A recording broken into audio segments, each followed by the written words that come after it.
Olá, a paz de Cristo para todos, e eu quero iniciar este vídeo já pedindo para que você possa estar entrando no nosso canal, acessando, que você possa estar compartilhando esses vídeos para que outras pessoas possam ter acesso à palavra de Deus, a palavra pura, verdadeira, no contexto correto, para que você possa ter um entendimento da palavra, para que outras pessoas possam ter entendimento da palavra. Neste vídeo, nós estamos continuando aí a série de lições da Escola Bíblica Dominical, aquilo que cremos, aquilo que vivemos, a razão da nossa fé, assim cremos, assim vivemos. E eu quero relembrar que eu, apesar de esse vídeo estar sendo postado no canal, Sou Peregrino na Terra, então nós somos peregrinos na Terra, só para lembrar você isso aí, nós somos peregrinos na Terra, meu nome é Marcelo Santos da Silva.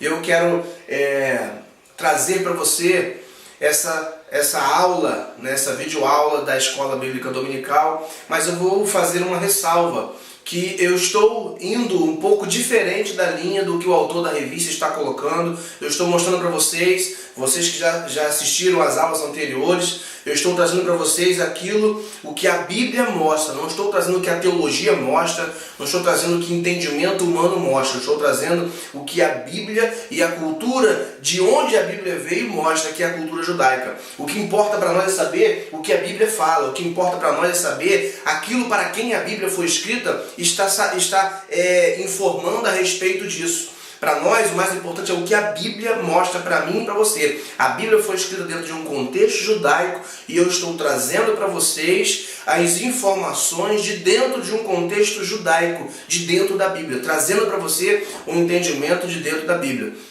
Nós já falamos na primeira aula sobre a formação da Bíblia, do cânon, nós já falamos sobre a Trindade, já falamos sobre Jesus. E agora vamos falar sobre a identidade do Espírito Santo. Esta aula está um pouco atrasada, eu quero até me desculpar com vocês. Essa aula está um pouco atrasada, tivemos uns dias difíceis aí, mas eu vou tentar trazer e colocar essa aula adiante para que a gente possa estar no tempo certo, está tudo certo. Mas você que já teve essa aula na sua igreja, você assiste essa aula, você vai aprender algo mais. Você que ainda não teve, que é da nossa igreja, vai estar conosco também ali no domingo, na Monte Santo, estudando sobre esta aula, mas que você olhe sempre para a Bíblia, não olhe para a teologia, não olhe para o que a teologia formou. Eu quero relembrar, eu não estou indo totalmente de acordo com o comentarista da revista. Eu não estou indo de acordo com o pensamento meramente humano. Eu quero relembrar, não descarto, não desconsidero totalmente as informações que nós temos dentro da teologia, mas eu estou indo dentro da Bíblia, estou indo dentro do contexto bíblico, judaico, para que nós possamos entender o que a Bíblia tem a dizer para nós dentro de um contexto certo, sem os óculos de Roma, porque hoje em dia, infelizmente, a nossa teologia, a teologia protestante, a teologia evangélica, ela está usando os óculos de Roma, está usando os óculos do que foi falado, daquilo que a teologia no meio dos séculos e dos 2000 anos que vem se formando para cá, estabeleceu para nós, diversos dogmas foram lançados, mas eu quero mostrar para você apenas o que a Bíblia está trazendo para mim e para você. E dentro da revista, dentro do comentário, eu vou estar trazendo isso daí.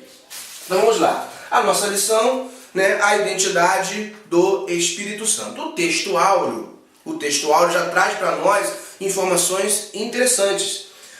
Diz assim: não sabeis vós que sois o templo de Deus e que o Espírito de Deus habita em vós? Está lá em 1 Coríntios capítulo 3, versículo 16. Então, aqui a gente já consegue tirar algumas coisas interessantes a respeito do Espírito Santo. O que é o Espírito Santo? São algumas questões que nós temos que levantar para que a gente possa entender. O que é o Espírito Santo? Quem ele representa? De quem é este Espírito? E como ele age nas nossas vidas? Para que a gente possa entender a respeito da identidade do Espírito Santo, nós temos que fazer essas perguntas. Então, eu quero já olhar nesse versículo aqui que nós vemos no textual algumas coisas. Então, não sabeis vós que sois o templo de Deus? Nós somos o templo de Deus, né? Verdadeiramente nós somos a igreja. Ele habita em nós. E aí a gente já vê o texto do profeta quando falava que ele será chamado Emanuel, Deus conosco. O anjo falou isso para Maria. Já o profeta Isaías já falava sobre isso, que Deus habitaria nos homens. O profeta Jeremias fala da aliança que Deus faria, onde ele estabeleceria a lei do Senhor no coração do homem. Ou seja, estava dizendo que que o Espírito de Deus habitaria dentro do homem. E aí o texto diz para mim e para você que nós, não sabeis vós que sois o templo de Deus? Nós somos o templo de Deus e o Espírito de Deus habita em nós. Mas o que é este Espírito de Deus? O que é Espírito Santo? Espírito de Deus e Espírito Santo são a mesma pessoa? É a mesma coisa? Nós temos que entender isso. Eu já falei nas lições anteriores a respeito do dogma trinitariano. Eu já falei e expliquei. Se você não assistiu ainda, procura no nosso canal sobre a respeito da Trindade. Você vai lá e você vai ver algumas coisas lá naquele vídeo. E eu vou estar trazendo mais algumas informações. O que é então o Espírito Santo? O que é o Espírito de Deus? Entenda uma coisa, meu irmão, minha irmã. A Bíblia fala, e nosso Senhor Jesus Cristo falou, quando ele estava conversando com aquela mulher samaritana, ele falou que Deus é Espírito, e importa que aqueles que o adorem em Espírito e em verdade. Deus é Espírito. Nós sabemos que Deus não tem corpo, nós sabemos que Deus não tem braço, Deus não tem rosto, Deus não tem corpo. Todas as vezes que nós olhamos para a Bíblia e vemos Deus se manifestando de alguma forma humana, quem está se manifestando é o Messias. É o Messias enviado por Deus, que já desde o Antigo Testamento estava profetizado e ele já era antes de todas as coisas existirem. Ele é o primogênito da criação. Então todas as vezes que a Bíblia diz para mim e para você sobre o braço de Deus, sobre as faces de Deus, está falando a respeito do Messias, do Filho de Deus. E aí nós temos que entender, Deus ele é Espírito. E se ele é Espírito, ele se manifesta a nós através de seu Filho, de forma visível. Mas o agir dele é feito através da essência dele, que é Espírito. O Espírito de Deus. E o que acontece? Quando você olha para a tradição judaica, quando você olha para como os rabinos eles analisam a Bíblia e como eles escreveram, traduziram a Bíblia no decorrer dos anos e das centenas de anos, nós temos que entender o seguinte, que Deus ele estabeleceu na sua lei que não era para o homem falar o nome de Deus em vão, o nome que foi profetizado, o nome que foi falado para Moisés, lá no monte, o tetragrama, Yod-He-Vav-He, esse nome que hoje em dia a gente não sabe pronunciar, que os rabinos não pronunciam esse nome, e na hora da tradução, da escrita da Bíblia, eles mesmos quando escreveram, os profetas quando escreveram, eles escreveram lá, você vai ler no texto hebraico, quando você lê no texto hebraico, você vê lá, em diversos momentos está se referindo ao nome de Deus. Nas traduções, os rabinos deixaram de escrever o nome de Deus quando traduziram para o português, quando traduziram para outras línguas. E quando você vê nas traduções, você vê lá o nome Adonai, você vê lá o nome Senhor, você não vê o nome de Deus escrito ali. Por que você não vê o nome de Deus escrito ali? Simplesmente por respeito, para evitar de correr o perigo de pecar falando o nome de Deus em vão. Então eles colocaram essas coisas. Então quando a gente olha para a escritura hebraica, quando a gente olha para a Bíblia, para o Antigo Testamento, você vê chamando a casa de Deus. E em alguns momentos você vai ver chamando a casa do sagrado, a casa do santo, a Kodesh. Nós temos que entender que a Bíblia ela traz para nós todas as informações necessárias. E quando nós vemos falar no Antigo Testamento sobre o Espírito de Deus, vemos em alguns lugares sobre o Espírito Santo. Tudo isso está traduzindo um mesmo nome, o Espírito de Adonai. O Espírito de Adonai não é uma pessoa diferente, como é ensinado para nós através dos dogmas. É o Espírito de Adonai. E Deus é Espírito. Não existem dois espíritos. Nós temos que entender que lá no céu, na glória de Deus, na habitação de Deus, não existem três tronos.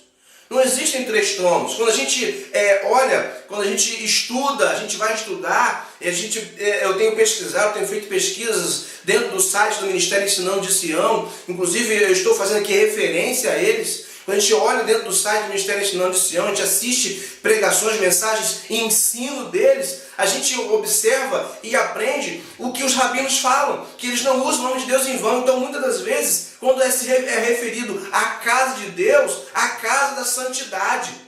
Não se fala a casa de Deus, se fala a casa da santidade, a casa do Eterno, a casa do Santo, a casa de Adonai. O Espírito de Deus, o Espírito de Adonai, o Espírito Santo. Quando a gente fala Espírito Santo, é o Espírito de Deus. Simplesmente o nome foi trocado. Em vez do Espírito com o nome de Deus, Espírito Santo. Ou Espírito de Adonai. Ou Espírito Santo. Ou Espírito de Deus. Que Deus não é o nome dele. Deus é quem ele é. Então simplesmente eu e você temos que entender sobre a identidade do Espírito Santo. A identidade do Espírito Santo é que o Espírito é o Espírito de Deus. É Deus.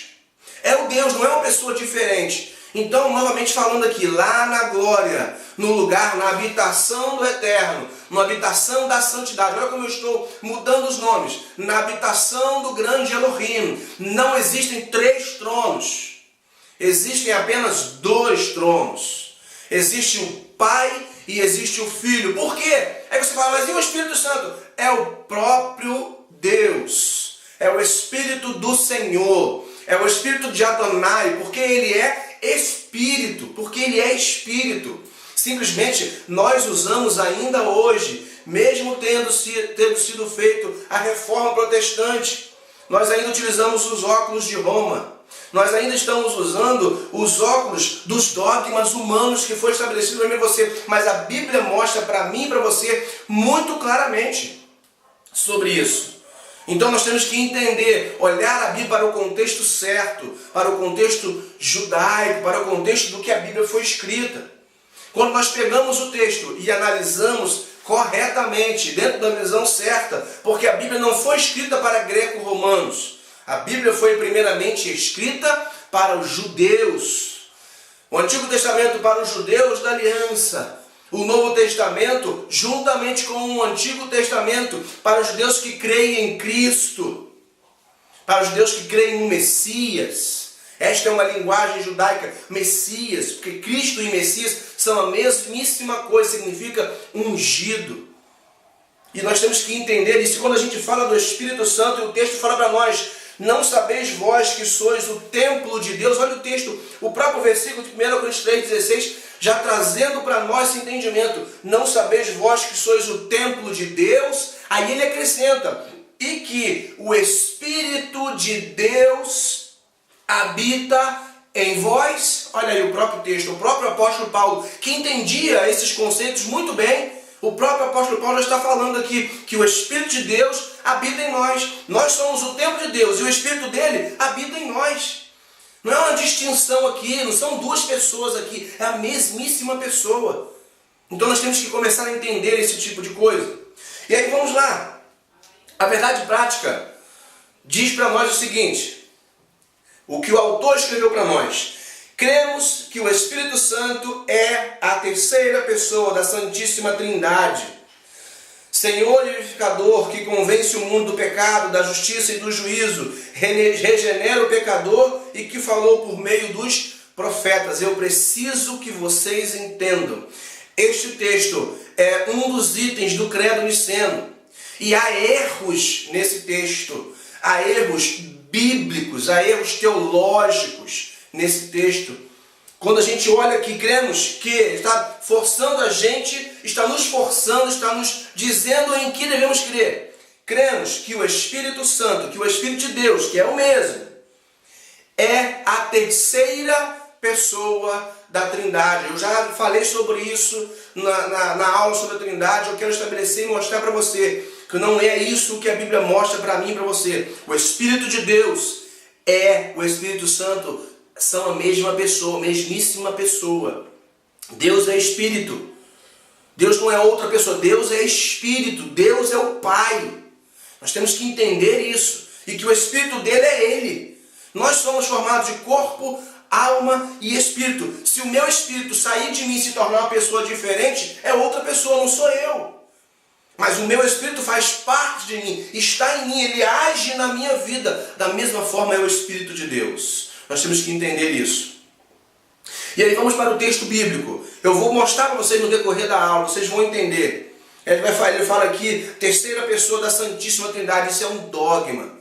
Isso é um dogma. Isso é uma invenção humana criada, como já falei anteriormente, para comprovar a divindade de Jesus, de Yeshua. Para comprovar, e no decorrer de séculos é que se formou ainda este outro dogma da terceira pessoa da Trindade. Não foi no mesmo dia, não foi na mesma época. Isso levou anos e anos para se formar este dogma. Porque entra ideia, sai ideia, entra herege, morre herege, mata herege. Tudo para se formar uma ideia, para se formar um pensamento. Se olhassem para o contexto correto, que era o contexto judaico na época do Concílio de Nicéia, onde nós temos informações, você consegue pegar informações na história, de que não havia um judeu sequer no Concílio de Nicéia. Aí a gente para e a gente pensa e a gente reflete. Como que formaram toda uma teologia distante daqueles para quem o livro foi escrito, para quem o texto foi escrito. Simplesmente usaram a teologia de forma diferente do que ela realmente é. Então nós temos que entender isso. A leitura bíblica em classe está registrada em João capítulo 14, versículo 15 a 18 e no versículo 26. E eu recomendo a você em casa, ler o capítulo 14 inteiro, dentro do mesmo contexto, com a mesma visão, e você vai entender estes versículos em separado. Não leia somente esses versículos. É porque nós não temos tempo aqui para ler todo ele, explanar todo ele. Mas leia com atenção e com cuidado, entendendo tudo o que Jesus está falando. Compreendendo o que Jesus fala. Vamos lá, o texto diz assim: se me amardes, guardareis os meus mandamentos. E eu rogarei ao Pai, e ele vos dará outro Consolador, para que fique convosco para sempre. E o Espírito da verdade, que o mundo não pode receber, porque não o vê nem o conhece, mas vós conheceis. Por quê? Porque habita convosco, porque habita em vós. Ou seja, é o Espírito de Deus que já está em vocês. O Jesus estava falando. E ele continua: não vos deixarei órfãos, voltarei para vós. Versículo 18. Versículo 26 ele fala: mas aquele Consolador, o Espírito Santo, que o Pai enviará em meu nome. Olha, o Pai envia o Espírito dele no nome de Yeshua, no nome do Filho dele. Vos ensinará todas as coisas e vos fará lembrar de tudo quanto vos tenho dito. O Espírito de Deus vai fazer vocês lembrarem, Jesus estava falando, o Espírito do Pai vai fazer vocês lembrarem de tudo que eu vos tenho dito. Porque é o Espírito do Pai, e ele vai vir em meu nome. Ou seja, o Espírito de Deus que habita na minha e na sua vida veio em nome de Jesus, porque o Pai mandou. Esse Espírito que é o Espírito do Pai, que habita na nossa vida, representa Cristo. Assim como o próprio Cristo, assim como o próprio Messias, estava na Judéia, em Samaria, em Jerusalém, com os 12 e com aquelas pessoas todas que o cercavam. Como ele subiu, ele tinha que mandar o Espírito dele para habitar conosco, porque ele é o Emanuel, ele é o Deus conosco. Por isso que vem no nome do Messias, por isso que vai lembrar as coisas que o Messias ensinou. Nós temos que entender isso. Nós não podemos olhar com os óculos do dogma e simplesmente dizer é uma outra pessoa, é uma outra forma de agir, é o mesmo Deus, é o mesmo Espírito que agiu nos profetas, é o mesmo Deus que agiu no deserto com Moisés, é o mesmo Deus que agiu com Isaías, que agiu com Jeremias, é o mesmo Deus que tocou no coração de Elias, é o mesmo Deus que moveu na vida de Elias, que falou com Elias na caverna, é o mesmo Deus. É o mesmo Espírito. É o mesmo Espírito. Não é uma pessoa diferente. Não é uma nova forma de se apresentar. Não é. O grande problema é que, em se tratando de identidade, esse dogma trinitariano trouxe essa questão da identidade, uma identidade diferente. Nós temos que entender. E o texto fala para nós, né, que a gente, ele vai nos fazer lembrar. Então, seguindo aqui, a introdução da revista fala para nós o seguinte: as Escrituras Sagradas revelam a identidade do Espírito Santo, sua deidade absoluta e sua personalidade, sua consubstancialidade com o Pai e com o Filho, a terceira pessoa da Trindade, e suas obras no contexto histórico salvífico. O autor considera como se fossem três entidades diferentes. Se você pudesse olhar numa sala e a Trindade estivesse junta, você iria observar três entidades diferentes. Estaria na sala uma pessoa de um lado, uma no centro e uma do outro lado. Não é isso que a Bíblia traz para mim e para você. Como eu falei anteriormente, não existem três tronos no céu. Quando Estevão olhou sendo apedrejado, viu o céu aberto. Ele não viu o terceiro trono. Ele viu o Pai assentado no seu trono e o Filho ao seu lado. Ele não viu outro trono.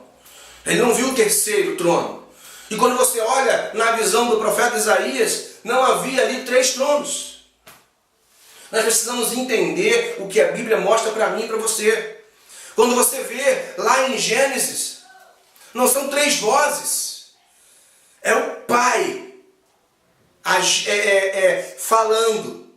É o Filho agindo, porque Ele é o verbo, a voz de Deus, Ele é a palavra, Ele é a ação. E o Espírito do próprio Pai, o Espírito do Pai agindo e criando todas as coisas. Nós temos que entender essa questão e mudar o nosso pensamento dicotômico, dualista, greco-romano, da filosofia romana, a forma de pensar romana, a forma de pensar grega. Nós temos que mudar isso no nosso pensamento. Então, o que o autor está dizendo aqui não é bem assim. Isso aqui é questão do dogma. O que ele está dizendo aqui é questão do dogma. Agora, eu e você temos que dizer, as Escrituras Sagradas revelam a identidade do Espírito Santo, sim, e mostra para mim e para você a divindade do Pai. Mostra para nós a sua divindade, o seu poder. A Bíblia mostra, sim, a divindade do Espírito, porque é o Espírito do Pai, é o Espírito do Eterno, é o Espírito de Deus. Continuando, o tópico 1, o Espírito Santo. Subtópico 1, a revelação divina. A Bíblia mostra que a revelação divina foi progressiva, como disse um dos pais da igreja no século IV. O Antigo Testamento manifestou claramente o Pai e obscuramente o Filho. O Novo Testamento manifestou o Filho e obscuramente indicou a divindade do Espírito Santo. Hoje o Espírito habita entre nós e se dá mais claramente a conhecer. Eles tentam trazer de uma forma como se Deus, no decorrer dos séculos, viesse se manifestando de uma forma diferente a cada vez, mas sempre acrescentando alguma coisa. Eles tentam trazer para mim e para você que Deus trouxe a revelação primeiro de si mesmo e depois no Novo Testamento Ele acrescentou uma outra personalidade e depois acrescenta uma terceira personalidade, que é a personalidade do Espírito. Só que não é isso que a Bíblia mostra para mim e para você. Quando você lê o profeta Jeremias, por exemplo, você vê o profeta Jeremias falando a respeito do Messias. Você vê o profeta Jeremias falando a respeito da restauração do tabernáculo caído de Davi e que Deus restabeleceria tudo a si através do Messias. Ele já estava revelando no Antigo Testamento o seu Filho. Você vê o profeta Isaías, por exemplo, falando a respeito do Filho de Deus.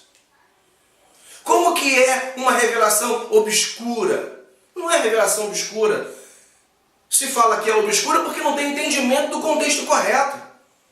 Então nós temos que entender. A Bíblia, já desde o Antigo Testamento, revela para mim e para você o que o Espírito Santo é, o que o Filho é e o que o Pai é. Vamos lá. Vamos ler comigo João capítulo 16, versículo 14. João 16, versículo 14 diz o seguinte.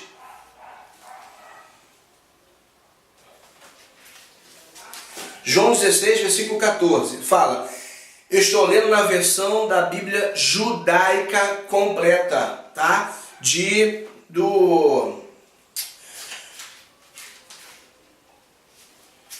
eu ver aqui do nome do autor aqui, do David Stern, tá? David Stern, Bíblia judaica completa de David Stern, diz o seguinte, João 16, verso 14, fala para nós o seguinte, ele me glorificará, porque receberá do que é meu e o anunciará a vocês. Tudo, versículo 15, tudo que o Pai possui é meu.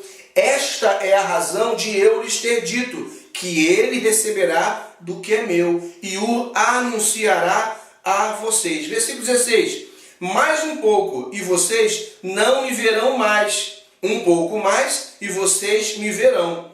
Nesse ponto, versículo 17, nesse ponto, alguns discípulos disseram entre si, o que significa? Mais um pouco e vocês não me verão mais, um pouco mais e vocês me verão, e vou para o Pai. E continuaram dizendo, que quer dizer um pouco mais? Não entendemos o que ele diz.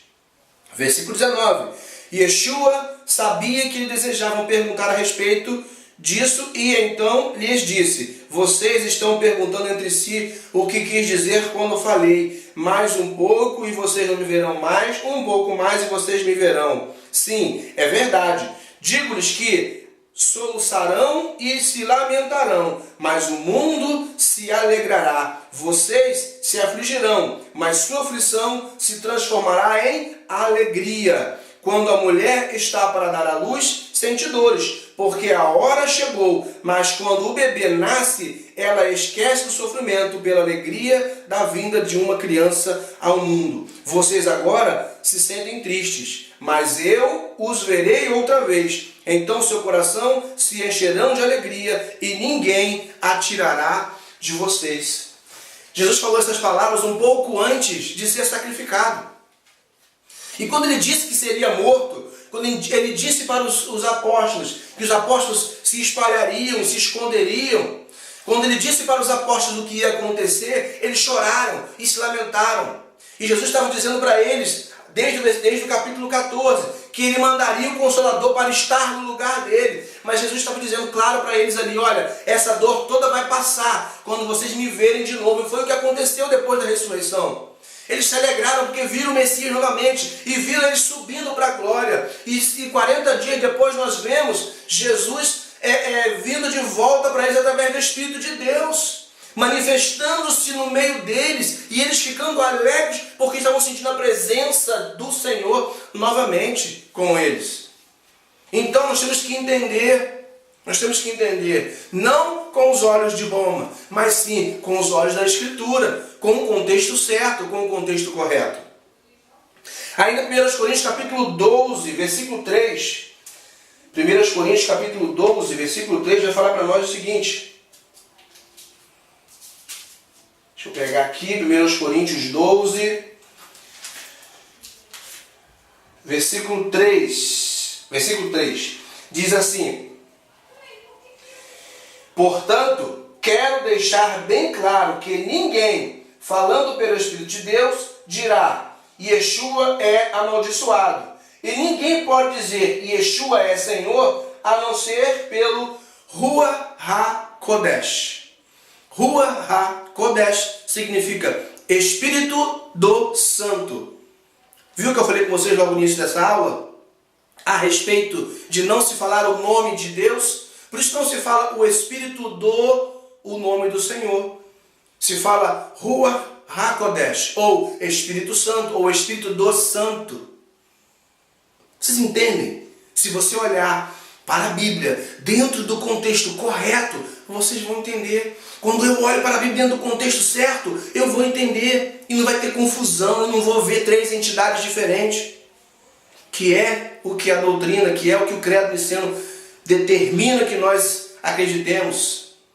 Nós temos que acreditar, sim, dentro do contexto correto, dentro do contexto original. O subtópico 2 fala para nós o seguinte: o esquecimento.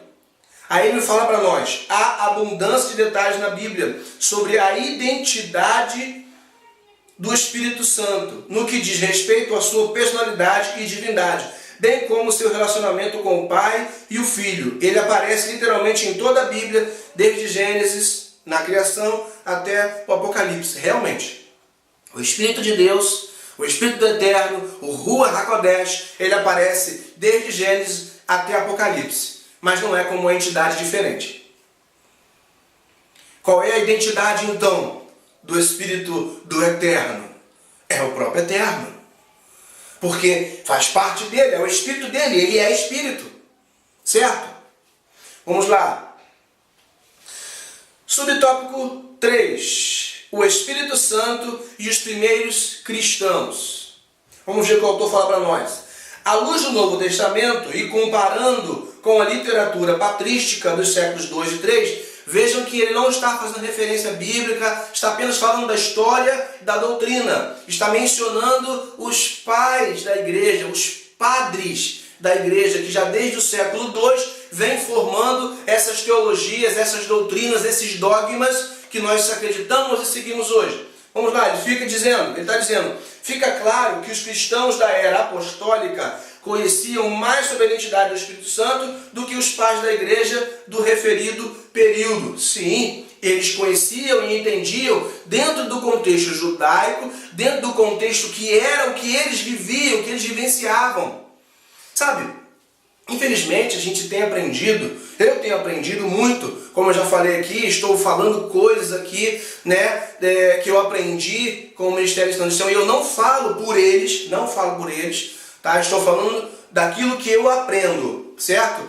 Que simplesmente os apóstolos, eles viviam isso. E nós temos um entendimento, foi nos ensinado, muitas vezes, novamente eu falo com os óculos de Roma, foi nos ensinado que quando a igreja começou a crescer com os gentios, que os gentios viam e traziam uma nova cultura para dentro da igreja, e que a igreja passou a ser diferente, não era como os judeus viviam, e isto é um engano, isto é um engano. Você olha para dentro do contexto bíblico e você vê os gentios que se convertiam, vivenciando a vida idêntica à vida que os judeus viviam. Quando você vê, havia uma unidade entre eles. Óbvio que quem era gentio, e que quem era judeu. Mas a vivência deles era a mesma. Um gentio não passava a ser judeu, mas praticava aquelas coisas que os judeus praticavam. Quando você olha para dentro de Gálatas e você vê falar sobre judaizantes, muitas pessoas se confundem achando que o apóstolo Paulo estava recriminando o ato dos gentios exercitarem a mesma coisa que os judeus, mas não. O que os judaizantes queriam fazer era simplesmente fazer com que os gentios se tornassem judeus. Como? Através da circuncisão. Porque obedecer a leis, eles já obedeciam desde quando começavam a vivenciar a vida nova em Yeshua HaMashiach, em Jesus Cristo. Então eles começavam a observar. Por quê? Porque o próprio Jesus ensinou a vivenciar a lei, a vivenciar os mandamentos, a vivenciar a guarda dos mandamentos. O próprio Jesus mandou. E ele viveu isso e ensinou isso. O apóstolo Paulo vivenciou isso. E nós vemos durante todo o contexto do Novo Testamento esse tipo de coisa. O problema é que nós estamos olhando para o contexto de Romanos 11, de Romanos 6, de Romanos 8, de Gálatas, com óculos de Roma. Nós estamos olhando com óculos anti-judeus. E não podemos agir assim. Nós temos que olhar para a Bíblia do jeito que ela é, do jeito que ela foi escrita. E seguindo, o contexto continua dizendo aqui da revista para nós. A verdadeira identidade do Espírito Santo, com base bíblica, só aconteceu a partir de Atanásio e dos 3 grandes capadócios. Isso aqui, ele traz uma novidade. A verdadeira identidade do Espírito Santo só surgiu. Não, isso aqui foi o verdadeiro dogma. O dogma do Espírito Santo só surgiu ali, a partir de Atanásio. Foi bom ele ter estudado, ter avaliado? Foi. Trouxe valor para nós? Trouxe valor. É importante nós sabermos como observar o Espírito? É importante. Só que não podemos usar o dogma como aquilo que temos que crer. Porque o que estão mostrando é isso. Temos que crer desse jeito porque isso foi estabelecido. E não é isso. Nós temos que crer de acordo com o que a Bíblia mostra para mim e para você. Alguém pode até dizer, mas se não tivesse a Bíblia, quem formou a Bíblia foi os romanos, foi a igreja romana. Foi, eles estabeleceram o cânon que existe. Isso foi providência divina. Isso foi Deus agindo. Sim, foi Deus agindo. Nós temos uma Bíblia na mão hoje, com todos os 66 livros? Sim, temos, graças a Deus por isso. Eles foram os instrumentos? Foram. Mas também, no mesmo concílio que tudo isso foi estabelecido também muitas outras coisas, e muitas coisas erradas. Nós temos que entender, é só você pegar e estudar a história da igreja. É só você pegar e estudar o que os padres da igreja falam. Que os pais da igreja, estuda Atanásio, vai estudar sobre Atanásio, vai estudar sobre Eusébio de Cesareia, vê o que eles eram, quem eles eram, o que eles viveram, como eles viveram, e o que estava acontecendo na sua época, para que nós possamos entender bem e procure saber se existiam em sua época judeus juntamente com eles. Os judeus já estavam sendo afastados da igreja há muito tempo. Estava havendo já uma cisão há muitos anos. Desde do final do século I começou a haver diferença, já separação, já dos judeus tendo que se afastar. Quando a igreja de Roma começa a ser fundada e ser estabelecida, já no século III, já não havia praticamente judeus, porque estavam já se afastando, estavam já sendo afastados. Você vê na história da Reforma Protestante, Genebra, as pessoas falam tanto de Calvino, os judeus foram expulsos de Genebra, não podiam entrar em Genebra, o berço da Reforma Protestante, não tinha judeus. Fez uma coisa boa para a história da igreja? Fez. Foi bom? Foi. O objetivo dele foi valoroso? Foi. Mas não estava dentro da visão correta, dentro da visão bíblica. A visão era a visão anti-judaica e acabou formando ideias fora da Bíblia. Por isso, quando ele comenta Romanos, ele comenta diferente do que o contexto que a Bíblia mostra para mim e para você. Mas vamos dar sequência. No tópico 2 fala sobre a divindade do Espírito Santo à luz da Bíblia. À luz da Bíblia.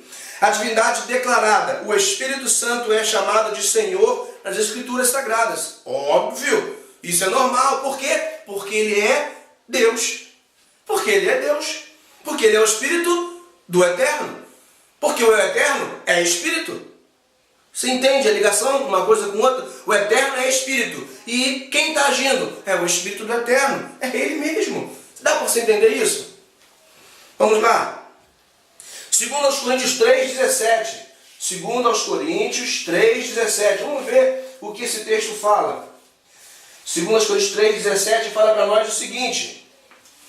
No texto, Adonai significa o Espírito. E onde está o Espírito de Adonai, aí há liberdade. Olha o que o texto diz para mim e para você. No texto, Adonai significa o Espírito. E onde está o Espírito de Adonai, aí há liberdade. O próprio texto, o apóstolo Paulo, entende isso perfeitamente. E ele fala para mim e para você que o próprio Espírito de Adonai é o Espírito. E onde há o Espírito, há liberdade. Deus dá para nós a liberdade de vivermos a vida em Yeshua HaMashiach, em Jesus. Nós temos que entender isso. E aí ele continua dizendo para mim e para você. O texto fala lá. Aí ele vai falar sobre Atos 5, 3 e 4. E ele diz, Deus e o Espírito Santo aqui são uma mesma divindade. Deus e o Espírito Santo são a mesma entidade. A mesma entidade. Porque o Espírito é o Espírito do Eterno. É o Espírito de Adonai. É o Espírito do Pai. É o Espírito. É o Espírito dele. Certo? Então não tem dúvida aqui. Não tem mimimi nesse negócio, nesse texto. Aí ele fala, o apóstolo Paulo também emprega esse tipo de linguagem.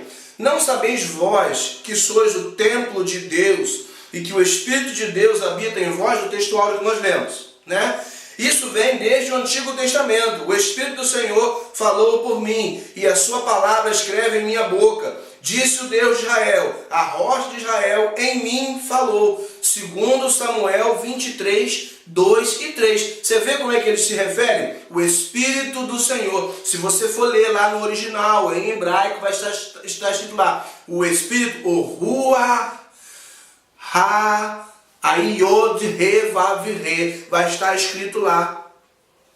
Ruach Yod He-Vav-He, o nome de Deus. E aí aqui foi traduzido para nós como o quê? O Espírito do Senhor está com letras maiúsculas. Quando você encontra a palavra Senhor escrita com letras maiúsculas na sua Bíblia, significa que lá no original está o nome do Eterno, um nome que não se pronuncia e que por isso se substitui. Os judeus, os rabinos substituem o nome por causa do mandamento a respeito de não falar o nome de Deus em vão. Você está entendendo que não é algo do jeito que foi passado para nós? Vamos lá, sobre a divindade revelada, o subtópico 2. Relacionamento do Espírito Santo com o Pai e com o Filho revela a sua divindade e a sua consubstancialidade com eles. Quando ele fala consubstancialidade, ele está dizendo que é a mesma substância, que eles são tudo igual. Eu já falei na aula sobre trindade que não é tudo igual. Não é tudo igual. O Pai é um, o Filho é outro. E o Espírito é o Espírito do Pai. É o Pai. Certo? Vamos lá. Não vou aqui entrar em contexto aqui. Você pode ler a revista, deixa que você leia a revista, leia os versículos bíblicos. Aqui Mateus 28, 19, 1 Coríntios 12, 4, 6, 2 Coríntios 13, versículo 13, e tantos outros textos, 1 Pedro 1 e 2. Aí ele fala, em relação ao Pai, o Espírito penetra todas as coisas, até mesmo as profundezas de Deus.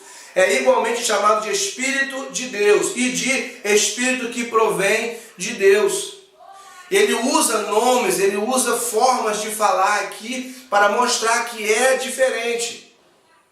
Por causa do óculos romano, por causa da teologia do dogma. Só que não é isso que a Bíblia mostra para você. Se você olhar para essas referências bíblicas, com o olhar certo, com o contexto certo, você vai entender aquilo que eu estou dizendo já.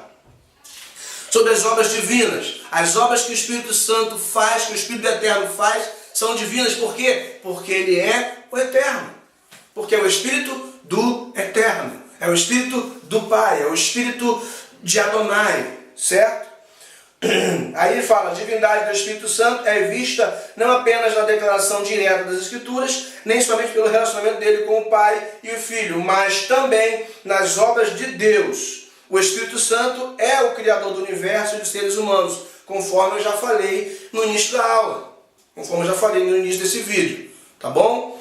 O Espírito, o Senhor estava lá no início da criação de todas as coisas, o Filho estava junto, o Criador de todas as coisas é o Senhor, e o Verbo, o Logos, o Mashiach, o Messias, estava lá, e por ele todas as coisas se fizeram, e todas as coisas se fizeram para ele, para o Messias, tá bom?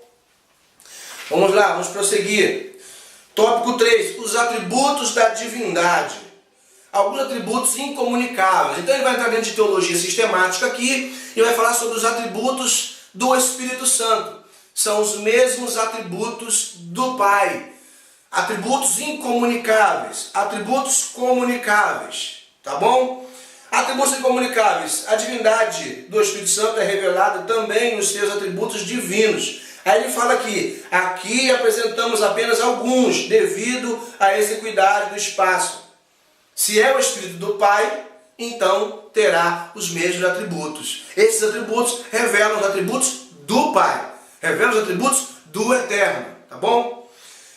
Os atributos comunicáveis, né?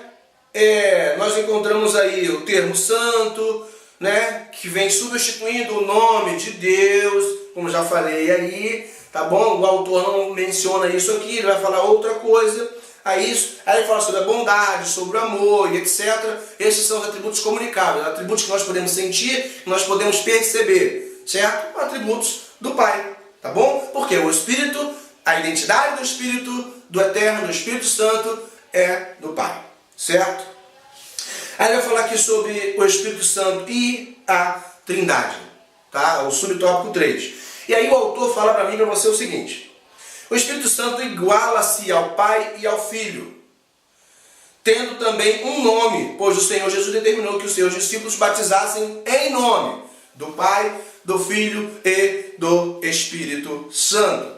E aqui há nesse contexto aqui, ele quer forçar você a entender que há a Trindade, ele quer forçar você a entender por causa do texto de Mateus 28, 19. Quando Mashiach falou para mim e para você, e batizarão em nome do Pai, e do Filho, e do Espírito, do Eterno, estava dizendo que na autoridade do Senhor Eterno, nós estaremos batizando. Tanto é que os apóstolos não batizavam em nome do Pai, do Filho e do Espírito Santo. Você olha no livro de Atos, eles batizavam em nome de Jesus, em nome de Yeshua. Então, para a gente concluir, nós vemos no livro de Atos, que os apóstolos não batizavam. Então, será que os apóstolos estavam desobedecendo a ordem de Jesus de batizar em nome do Pai, do Filho e do Espírito Santo? Não. Simplesmente eles entendiam, eles tinham a visão correta, eles entendiam o que Jesus falou. Quando Jesus falou em nome do Pai, do Filho e do Espírito Santo, estava dizendo em nome daquele que me enviou, em nome do Eterno, do Criador de todas as coisas. Vocês vão batizar em nome do representante dele aqui. Quem é o representante do Eterno aqui? O Messias, o Senhor Jesus. Por quê? Porque o Espírito é o Espírito do Pai, daquele que enviou o Messias, o Filho de Deus. Então, quando eles batizavam em nome de Jesus, estavam batizando em nome do Pai, do Filho e do Espírito. Isso não significa 3 pessoas diferentes. Isso não significa 3 tronos. Não significa 3 representações. Não significa. Vamos lá. Tópico final, tópico 4, personalidade do Espírito Santo. As faculdades da personalidade, tá? Subtópico 1, as faculdades da personalidade. Então, quando eles querem demonstrar que é uma pessoa diferente, então a lição vai trazer para você, tá, as personalidades dessa pessoa diferente, que na verdade não é uma pessoa diferente, é a pessoa do próprio Eterno. Então vamos lá. A personalidade do Espírito Santo está presente em toda a Bíblia de maneira abundante e inconfundível, e tem sido crença da igreja desde o princípio, porque foi estabelecido desse jeito. Há nele elementos constitutivos da personalidade, tais como intelecto, pois ele penetra todas as coisas, e inteligência em relação à emoção e sensibilidade. Vamos lá. A escritura hebraica antiga estabelecia, tá, personalidade para, já falei isso também no vídeo da Trindade, estou apenas repetindo, estabelecia personalidades para sentimentos e emoções. Então nós vemos na Bíblia, tá, no livro de Provérbios, falando sobre a sabedoria. Neste texto de Provérbios, quando se fala da sabedoria, está falando de Yeshua. Está falando de Yeshua. Então, você fala sobre a sabedoria como uma personalidade para designar alguém. Para designar alguém. E quando se fala de personalidade, tá? Quando se mostra o Espírito Santo como uma personalidade, está se falando da personalidade do Pai. Está se falando da personalidade do Eterno. Aí ele traz para nós uma outra coisa, subtópico 2, reações do Espírito Santo. Outra prova da personalidade do Espírito Santo é que ele reage a certos atos praticados pelo ser humano. Pedro obedeceu ao Espírito Santo. Ananias mentiu ao Espírito Santo. E aí, quando você vê lá em Atos capítulo 5, versículo 3, por exemplo, que é o texto de Ananias e Safira, vamos lá, vamos abrir para ver o que o texto de Atos 5 fala para nós. Atos capítulo 5 diz assim: havia ali um homem chamado Ananias, o qual, acompanhado de sua mulher Safira, vendeu uma propriedade e, com consentimento dela, reteve parte da quantia para si mesmo, apesar de ter trazido o restante aos emissários, aos discípulos. Então Pedro disse: por que o adversário encheu o seu coração a ponto de você mentir ao Ruach HaKodesh e manter consigo parte do dinheiro recebido pela terra?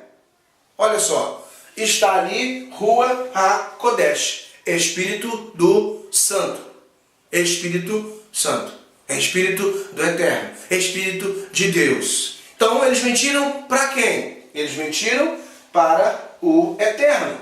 E aí o texto continua dizendo para mim e para você.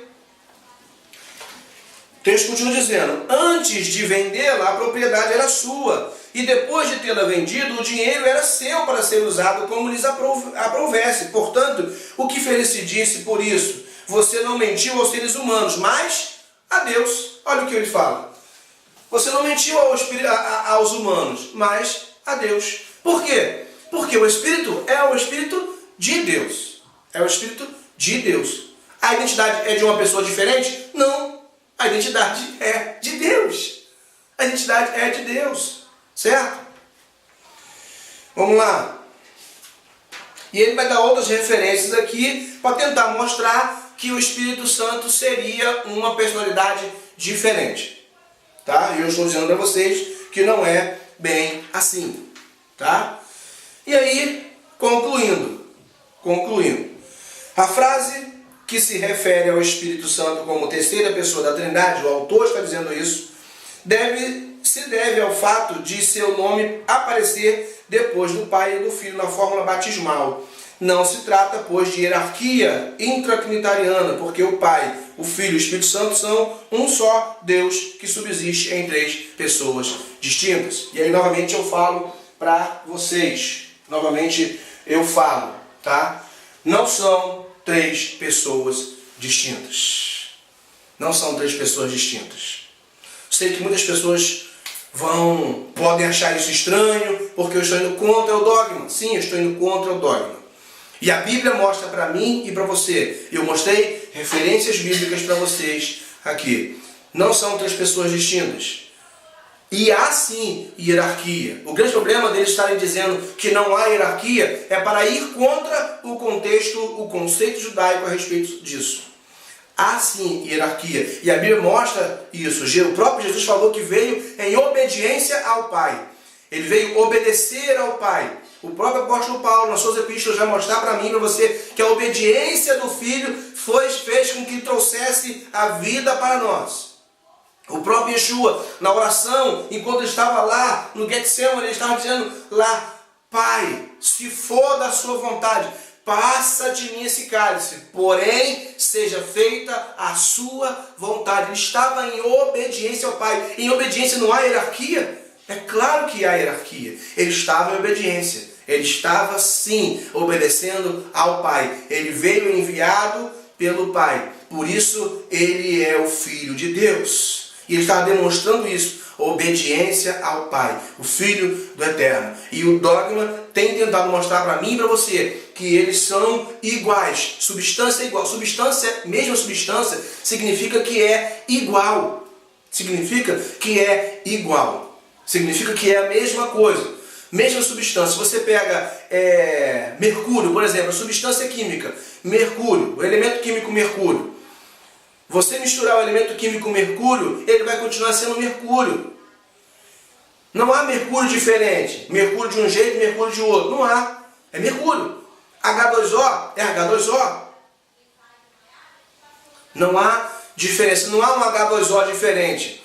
Ah, mas o estado físico é diferente. Sim, mas isso não muda a substância. A substância continua sendo a mesma. Por isso que não se pode falar que são a mesma substância, porque o Espírito do Eterno não é algo independente, é Ele próprio. Yeshua é o Filho do Eterno, é o Messias, profetizado pelos profetas, predito na Escritura. Quando o apóstolo Paulo fala que a Escritura é boa, é aproveitável, ele está falando a respeito de quê? Do Novo Testamento? Também, mas o Novo Testamento não existia quando o apóstolo Paulo falou sobre isso. Ele estava falando a respeito do Antigo Testamento, do Taná, daquilo que nós temos, desde Gênesis até Malaquias. Sobre isso que o apóstolo estava falando. E a gente tem que passar a olhar para o contexto bíblico do Novo Testamento com o olhar correto, o olhar judaico. Temos que olhar dentro do contexto bíblico verdadeiro, sem os óculos de Roma. Volto a repetir, sem os óculos de Roma. Que eu e você possamos aprender a crer, não num credo, não num dogma, não naquilo que a teologia mostra, mas naquilo que a Bíblia mostra para mim e para você, do que a Escritura mostra para mim e para você. Amém? Que você possa ser abençoado por esta palavra, em nome de Jesus. Até a próxima aula. Nós somos Peregrinos na Terra. Deus te abençoe em nome de Jesus. Amém?